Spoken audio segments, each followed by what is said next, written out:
unissons la mer et la source, unissons la steppe et la forêt. Salut Afrique mère. auzu billahi sami alim mina sheytaani rajim bismillahi rahmaani rahim allahumma salli ala sayyidina Muhammad wa sallim. Assalamu alaikum. Donc nous voilà aujourd'hui réunis en ce jour béni donc de Ramadan pour parler un peu donc de la stabilité et la concorde de notre cher Sénégal. Nous venons de publier avec un ami donc un ouvrage sur la stabilité sociopolitique en Afrique. Le Sénégal, un exemple à préserver. Le pays est entouré donc d'une ceinture de feu. Quand le colonel Kadhafi commençait donc à avoir des problèmes avec les puissances occidentaux, quand il prêchait donc pour les États-Unis d'Afrique et un fonds monétaire africain, je pense qu'il y a des africanistes qui avaient alerté en disant donc que si on y prend garde, si la Libye brûle, toute la sous-région va brûler. Et cela est arrivé puisque après, avec la rébellion donc des Touaregs, le Mali est passé par là, du coup d'État en coup d'État. Ensuite donc il y a eu donc la Guinée. Ensuite il y a le Burkina Faso, tentative donc en Guinée-Bissau. Et on se dit toujours, ça n'arrivera jamais au Sénégal puisque Seydi Hadji Malick est couché ici, Bamba est là. Mais mon cher, comme disait mon père Seigneur Abdel Dabakh, c'est le sauf qui peut. Il est temps donc de se réveiller pour prendre ce problème donc à bras le corps. Quand j'ai vu donc les Moundiaï et le doyen Gueye donc mettre en place donc ces structures mesures, j'ai dit donc bienvenue, puisque au moins on a une structure transversale qui fait que je disais tout de suite à l'abbé Jacques Seck, ma ni ko abbé moom yàlla def na sama cousin la, moom mu nekk abbé alxuraan yëpp ngi ci dënnam nag, mën na la tari fii yëpp Faatiha donc ba mu jeex.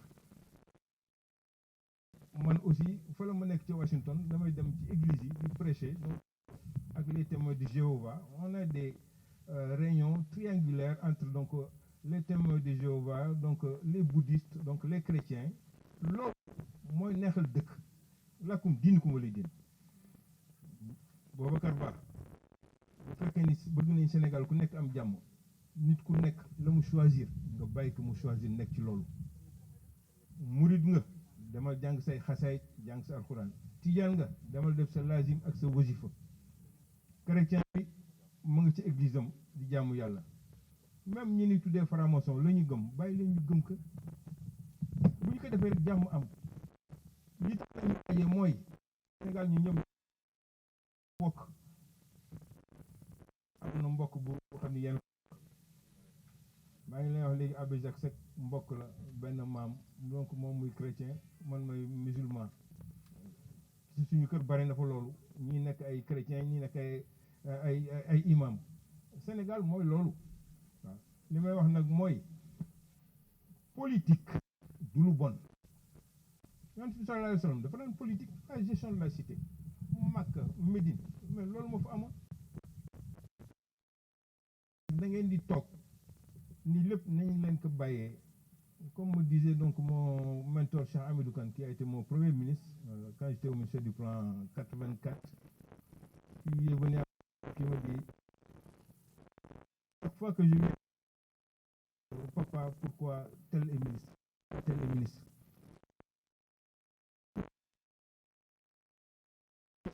Que la politique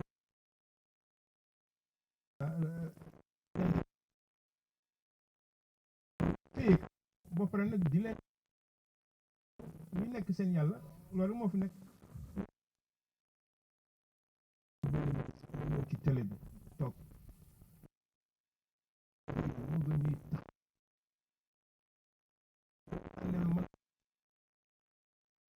ma ni que man de société day liggéey ah Alioune Tine ONGM day liggéey bu Gassama dañuy liggéey ñoom Elimane Kane ñi may gis fi yëpp c'est des intellectuels dañuy liggéey di xalaat di bind mais ñoo xam ne du ñu bind du ñu xalaat amul débat contradictoire ah ay tëddee naka kii wax yu bon rek waaw ba tax na daal jóg jot na abe yàlla ñëw gàll responsabilité boobu mag ñi fi nekk bëri nañu boo fi toogee di wax naan bu sëñ Abdou Aziz Sy Dabakh nekkoon moo ma tudd moo ma jàngal nekkatu fi moom ma ngi régler problème fële man mi yor le flambeau dama ci continuer du ma toog di wax naan ah sëñ Babacar Cissé dafa feebar nekk fi man la police xam day dox donc loolu laa amoon lu ma ci wax du ma guddal di leen wax dañuy wax nous sommes des régulateurs sociaux tey Ousmane Sonko di jullee sama jàkk góor gi juma julli juróom may dem tudd doom këram nee dem dinaa fa dem puisque ëllëg dañ naan ma kullu fa nga dëkkoon imaam loolu ba mu fa xewee lan nga ci wax may nakal ah boobu de bala loolu di ma ci fekk nag ma wax ko léegi président Macky Sall moom la yàlla dénk nguur gi am na réalisation kenn mënu ma tere ma toog wax ak moom sama jàkk jollu ba ma koy defal kër góor gi fii Ousmane Sonko di jullee yónnee na fa 25 millions ba tax na rôle de d'équidistance boobu man sauvé na ma ba nga xam ni aw ma sens interdit loolu mooy mën a tax mu mën a boole nii ñu toog waxtaan nag moo fi des abe donc vous avez la parole maa ngi nuyu ñëpp jaar nag di balu àq nag ci guddaay bi lépp lu ngeen def daal man dinaa ci ñëw bokk ci donc yéen a ngi sama numéro maa ngi nuyu ñëpp di jaar ñëpp wasalaam. ma lu xaal pulaar yi ak joolay di wax ndax maay seen buur te muy dégg it ku d'accord nga lekkee ci sa lu ma gis ah gay jaañ ak jaw lu fi ñëw ñu ne ko tuy bàyyi ma moom tax ma sew ñoom ñooñu dañu foofu xale kalante bii nag mu yor Sénégal ci diggante turi sant yi ak xeet yi fu ma tasee ak benn joole dama koy mbokk ba mu miir ma ne ko kaay yaay suma frère ma foon la waaw xaal pulaar nag bu amee nag bi jigéen ma dinaa ko sacca te du ko yëg loolu laa digal ak ñoom pour dire que le Sénégal est un pays béni de Dieu ñu ñaan yàlla lii yàgg fi loo xam ne dañ ko diggaale ngir Sénégal ñëw fi ndax jàmm am jàmm gën a dox ci réew mi bañ kenn duñu dugal ceebu saytaan ñuy noonoo mukk ma ne ko oustaz mu ne ah ma ne maa la yóbbu Makka boo demee mu ne ah xeer bu sell ba na nga koy laal ñaari yoon mu xam li ma ko wax man mënoo dem Makka te boo naa dem ma may suma doom Oustaz Ndour bii Makka kañ dina laal xeer ba ñaari yoon pour moom ak pour man lu baax la ma ne ko jotal ma ci lu baax loolu de ku mu nekkal Sénégal ma xam ne dof nga ma ne loolu ma defal Oustaz Ndour may ko bii Makka ku mu nekkul fii doo nit diine yi dañu sew ci li ñu bokkam maanaam ñoo bokk deret bokk xet bokk Sénégal ci kanamu yàlla bu ñu ko kenn yaxal waay ku nekk demal bet yeeg sa diine waaw doo dégg sa diine ne noonu amal doonu am naa 84 ans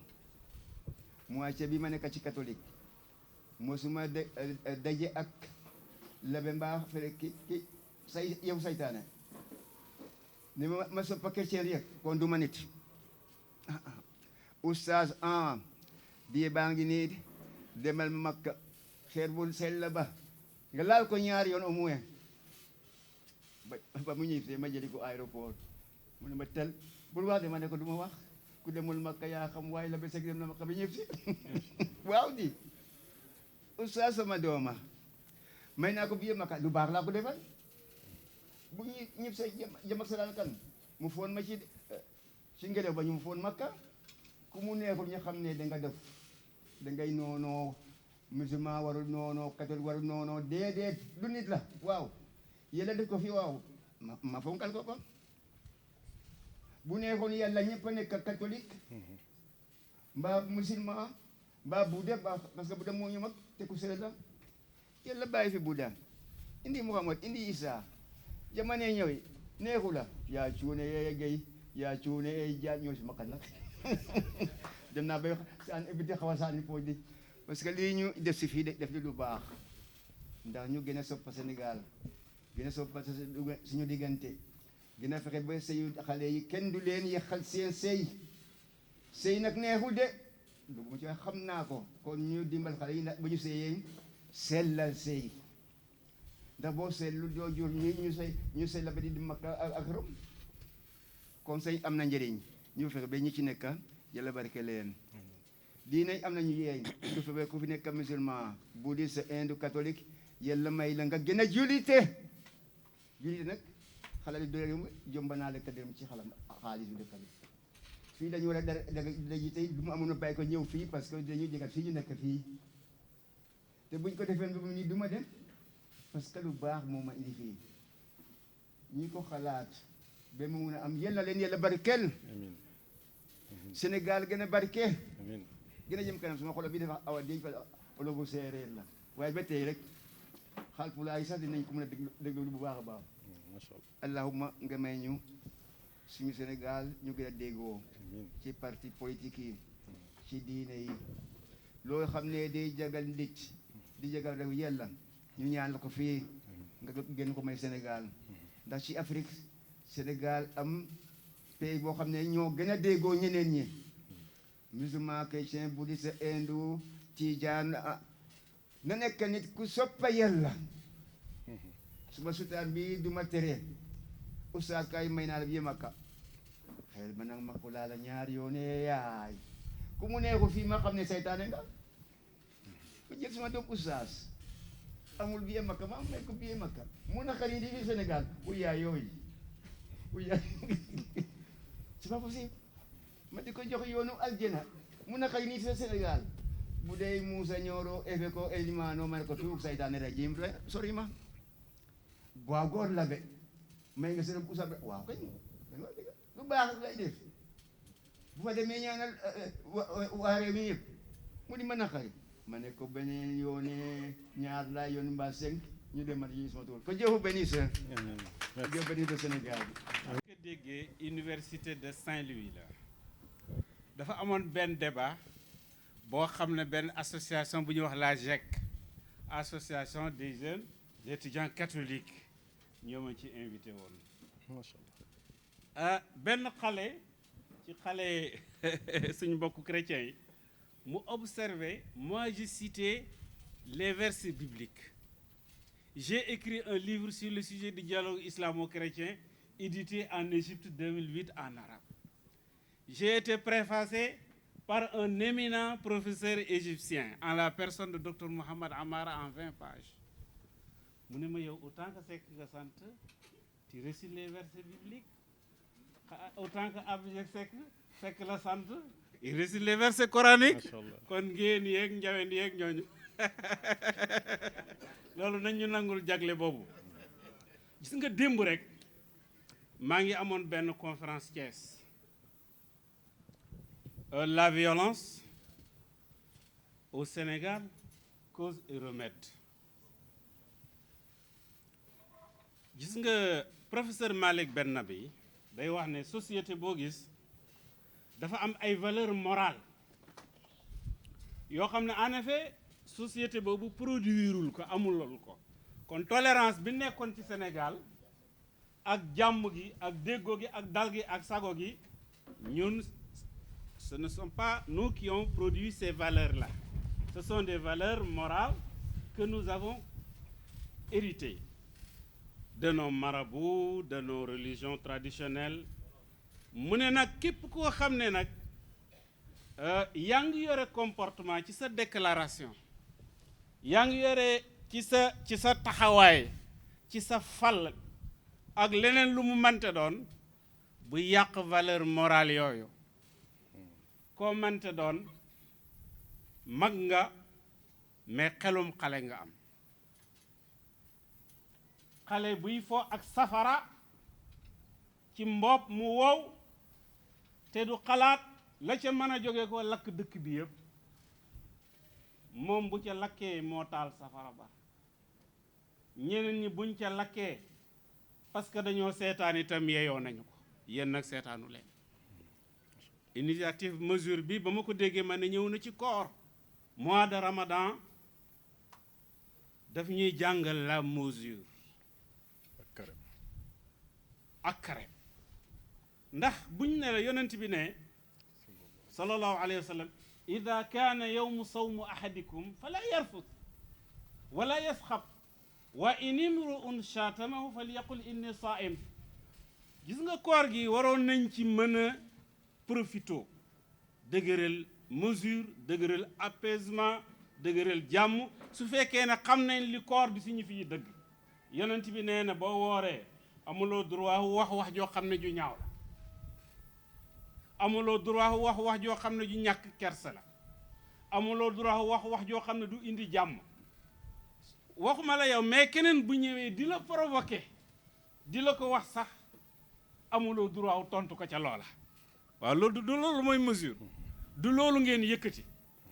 abe nag ni mu ko waxee diine yi yëpp xam naa ne l'islam diine yi boo xamee xam ne day bennale day nangul ku nekk statut. Je me rappelle d'un certain père Yukim Moubarak parlant de l'islam. Il le qualifiait comme étant une religion de source internationale qui reconnaît aux non-musulmans leur statut juridique. L'islam loolu la ñu jàngal loolu la ñu xamal daaw man ak abbe bii daje nañ Ligue islamique mondiale journée internationale de la tolérance moom conférencier la woon man conférencier la woon laa woon sama communication mi ngi doon aju ci tolérance bi l'islam jëmmal ak les gens du livre.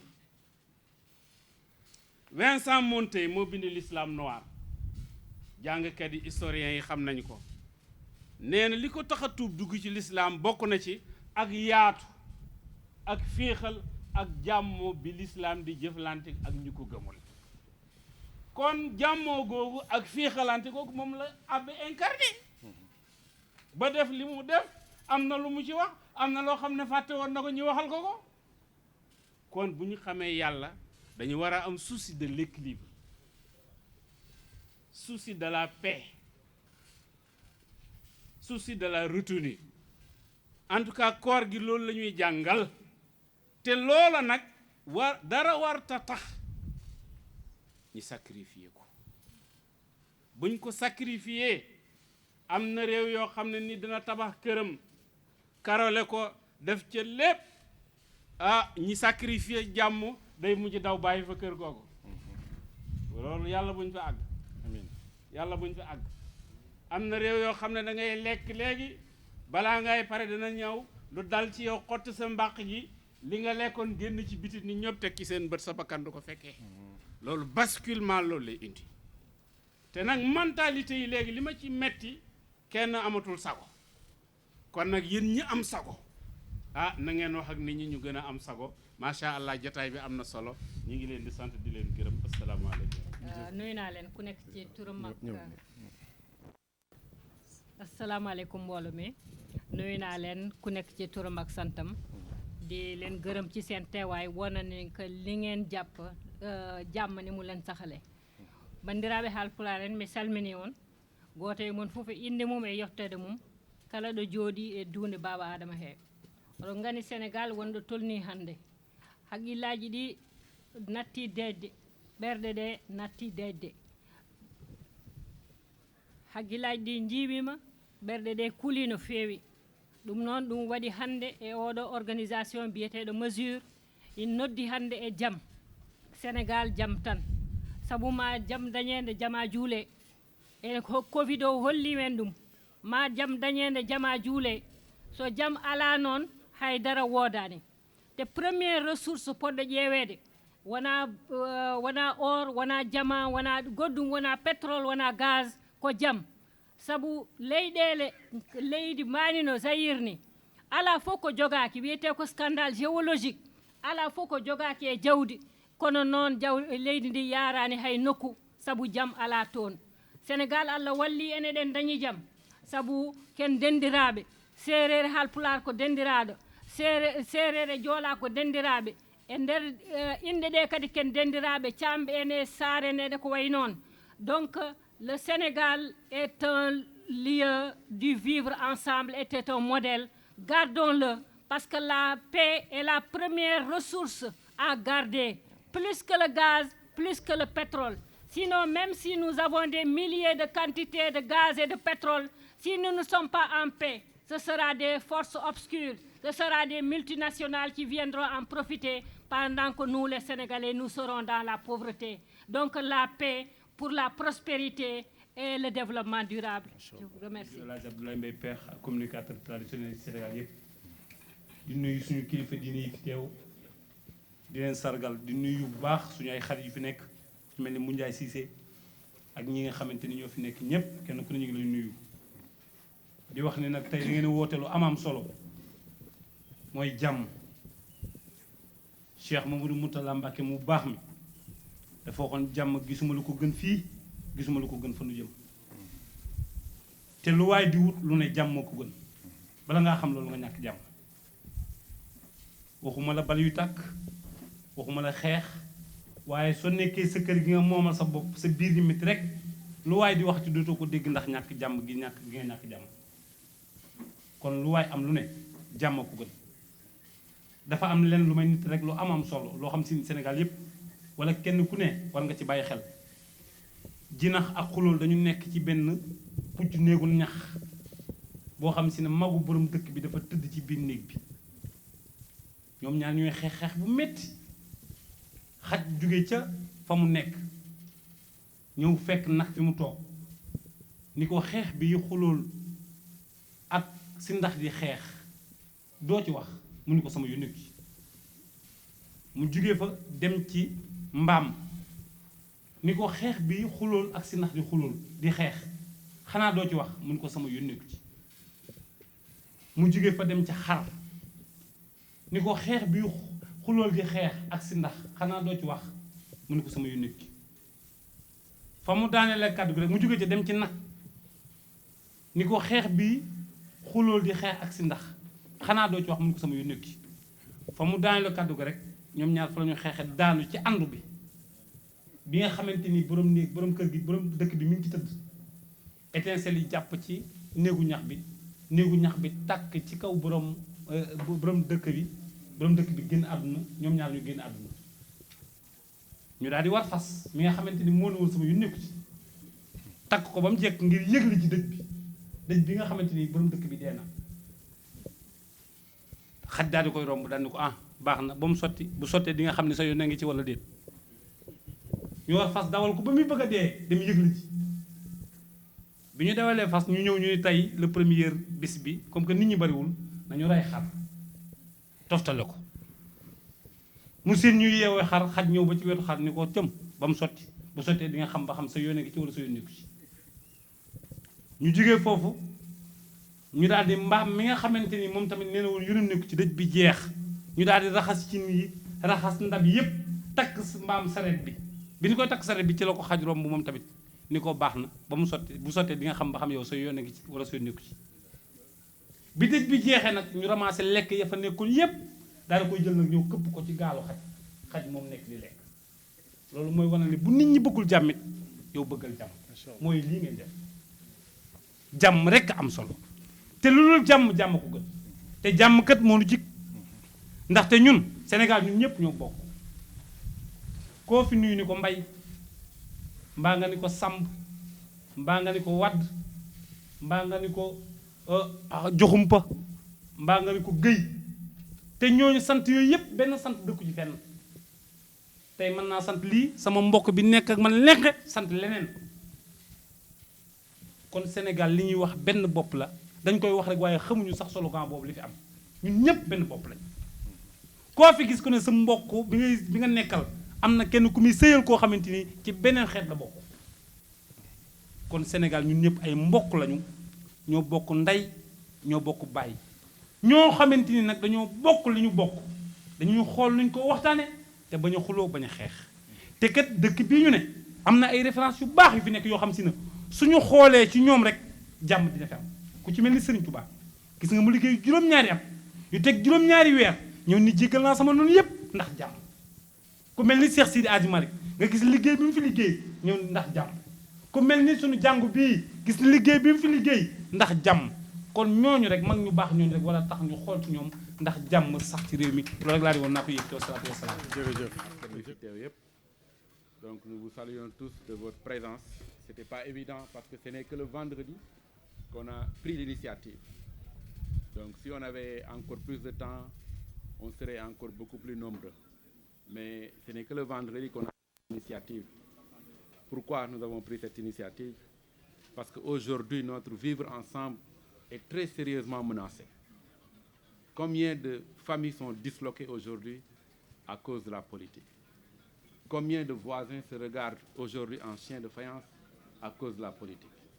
C'est pourquoi nous avons dit qu'il faut se ressaisir et il n'est pas encore trop tard. On a au Sénégal le dialogue islamo-chrétien qui nous a préservé aujourd'hui de conflits religieux. On a aujourd'hui le cousinage à plaisanterie aujourd'hui qui nous a préservé jusqu'ici de conflits ethniques. Pourquoi on ne devrait pas avoir le dialogue politique, un dialogue politique permanent, un dialogue politique constructif? C'est la raison pour laquelle nous appelons tous les acteurs politiques comme citoyens lambda, à se mobiliser pour la paix. Parce que c'est qu'avec la paix qu'on pourra construire le Sénégal. ci wolof damay wax que ne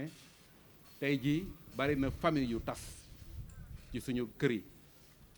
ba dañuy éviter sax waxtaanee politique buñ ko waxtaanee rek eh bien xol yi jug bari na ay dëkkandoo yu yàqu ndax ay débat politique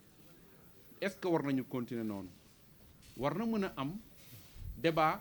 politique ba du am coow ba mu am reyante suñu biir noo tax ñun ñu jàpp ne ni mu amee dialogue islamo-chrétien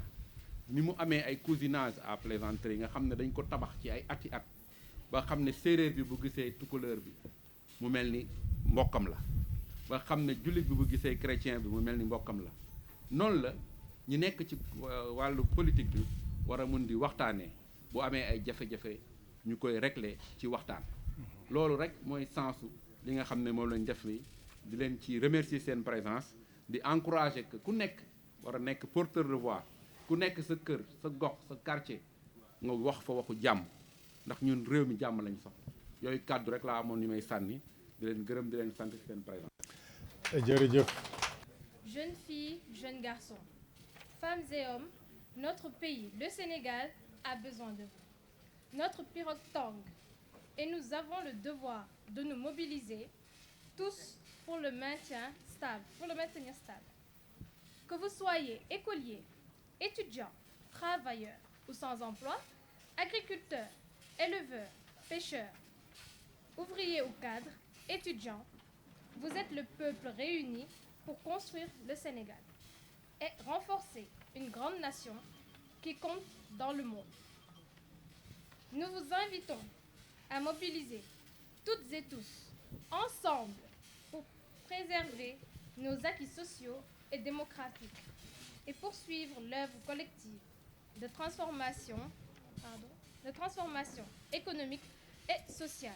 de notre pays. Pour y arriver, la paix est essentielle. Quels que soient les soubresauts qui ont émaillé l'histoire des luttes citoyennes et politiques dans notre pays, il y a toujours eu une ligne rouge qui n'a jamais été franchie, c'est-à-dire le maintien de la stabilité et la préservation de la paix. Entre nos mains, notre génération doit se relever et faire face à toutes les menaces qui risquent de déstabiliser notre pays. À cet effet, nous avons le devoir d'interpeller les premiers responsables de cette situation. À Monsieur le Président de la République, nous rappelons la responsabilité suprême de veiller sur la Constitution du Sénégal, de respecter et de faire respecter les lois et les institutions qui fondent notre République. Nous lui demandons de ménager aucun effort à cet effet, mais surtout d'éviter de confondre sa autre et notre mission de premier représentant de tous les citoyens sénégalais et sa posture de président du parti politique. À tous les présidents et secrétaires généraux de partis politiques, nous demandons de mettre au-dessus des intérêts partisans et des enjeux de conquête de pouvoir l'intérêt supérieur de la nation auquel ils doivent veiller scrupuleusement quand celui-ci entre en conflit avec leur stratégie de conquête du pouvoir. Aux ministres et aux fonctionnaires en charge de l'administration publique et des services régaliens de l'État, notamment de la justice et la sécurité intérieure, nous demandons l'application stricte de la loi dans son caractère impersonnel et l'observance de l'éthique de responsabilité et de la justice sociale dans tous les actes qu'ils posent au quotidien dans l'accomplissement de leur noble mission de service public. À chacun sa responsabilité et tous ensemble, nous préservons le Sénégal. Vive la paix, Sénégal jàmm rek. Maaleykum awzu billahi mina sheytaani rajim bismillahi rahmani rahim. maa ngi leen di nuyu Abbé Jacques Seck maam maa ngi lay nuyu imam maa ngi leen di nuyu ñëpp seen tur ak seen sant maa ngi nuyu sama yaay yi toog fii yëpp ak jeunesse sénégalaise yi ak les membres de Sen Mesure. Ceci est ce discours est la déclaration conjointe publique de Sen Mesure au nom de l'Organisation des sociétés civiles sénégalaises. La justice et la vérité pour la cohésion sociale et l'unité nationale. Chers concitoyens, chères concitoyennes, le climat social est devenu délétère parce que ces deux piliers indispensables à la consolidation de la paix sociale ont été fragilisés dans l'espace public sénégalais. La justice et la vérité. Une société sans justice et sans vérité est une société vulnérable. Car si la justice est l'ossature de la stabilité sociale, la vérité est celle qui en irrigue tous les maillons. Si aujourd'hui, la paix est menacée dans notre pays, le Sénégal, c'est parce que les deux piliers de la paix, que sont la justice et la vérité, ont perdu leur valeur intrinsèque face à une politique partisane, une démagogie, un populisme, une manipulation qui ont fini par saper tous les fondamentaux de la société à tel point où c'est devenu incompréhensible de cultiver une posture intègre et non partisane. La pensée unique est érigée en règle d'or qui nous contraint à choisir son camp, un camp. Chers concitoyens, chères concitoyennes, choisissons toujours le camp de la justice et de la vérité. Mais ce qui est aujourd'hui fondamental est que chaque citoyen sénégalais se pose cette question dans son fort intérieur.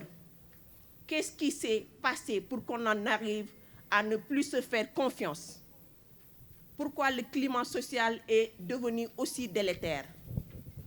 Tout simplement, la justice et la vérité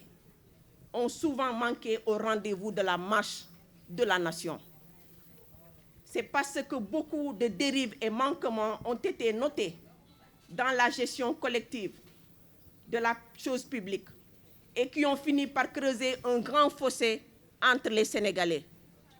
Aujourd'hui, le Sénégal est à la croisée des chemins. Tous les clignotants virent au rouge. Le Rubicon a été franchi à plusieurs reprises dans plusieurs courants de la vie active, autant sur le plan économique, sur le sanitaire, juridique, social que politique. Il est plus qu'urgent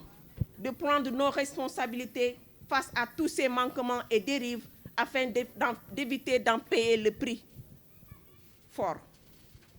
Jamais dans l'histoire du Sénégal, la justice et la vérité n'ont été aussi orphelines.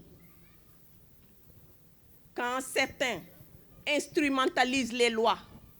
d'autres utilisent la ruse et la manipulation pour désacraliser les institutions publiques et les figures religieuses. Quand certains citoyens sont considérés comme justiciables, d'autres sont intouchables. Quand la précarité et la paupérisation gagnent de plus en plus du terrain dans les couches sociales, des scandales de malversation financière, de détournement gangrène la gestion des deniers publics et des biens publics, des biens communs. Ces faits sont le terreau qui alimente les troubles et qui sont l'ennemi des deux piliers de la paix, à savoir la justice et la vérité. Aujourd'hui, tout ce que le Sénégal subit comme violence est le résultat de ces actes manqués à la justice et à la vérité. Ces dérapages sont aujourd'hui les véritables maux qui ont déstabilisé les repères du vivre ensemble sénégalais. Ce symbole commun, cultivé et tissé à travers notre histoire par des générations de citoyens. Le mouvement citoyen Mesure est venu à un moment opportun où il est temps d'interpeller tous les Sénégalais et Sénégalaises à une mobilisation nationale pour un engagement citoyen, la souveraineté, l'unité et la refondation autour d'une réflexion à la fois stratégique, mobilisatrice et constructive pour asseoir une véritable dynamique républicaine. Face aux dérives et manquements qui menacent l'unité, la cohésion et le progrès social, l'initiative Mesure a vite compris qu'il faut agir maintenant afin de dissiper les nuages sombres porteurs de violences et de troubles sociaux qui planent depuis un certain temps le siècle sénégalais. Il ne s'agit pas de chercher à se renvoyer les responsabilités et les fautes, mais plutôt à installer un dialogue constructif permettant de repenser et renouveler nos projets de société afin que la justice et la vérité puissent être ancrées dans les consciences collectives. Le temps est venu de soutenir toutes les initiatives citoyennes susceptibles de valoriser et enrichir les acquis sociaux et démocratiques pour la sauvegarde et la préservation du vivre ensemble sénégalais dans la cohésion et l'unité sociale. Le temps est venu de préserver vaille que vaille ce symbole commun qui est le vivre ensemble sénégalais, en faisant de la justice et de la vérité les véritables socles de notre nation. Point d'unité si la justice n'est pas au rendez-vous, et point de justice si la vérité demeure orpheline. Ces deux piliers que sont la justice et la vérité sont incontournables pour asseoir une paix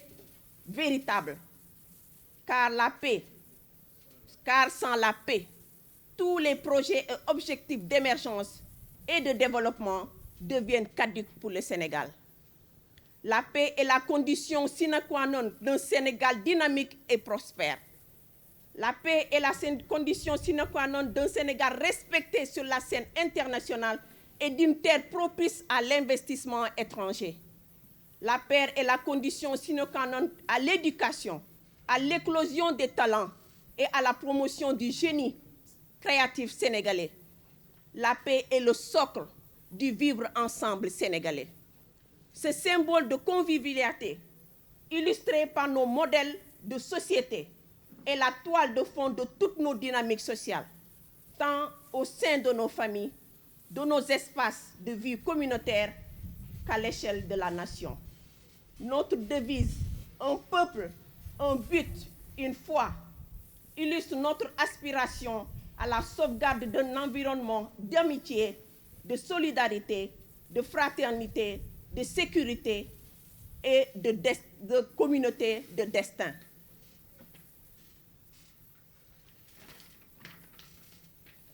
Vaille que vaille, le dialogue s'impose à tous pour la préservation du vivre ensemble sénégalais dans la justice et dans la vérité. Ce code vestimentaire adopté ce jour, marquant la semaine de la paix, est gage de notre commune volonté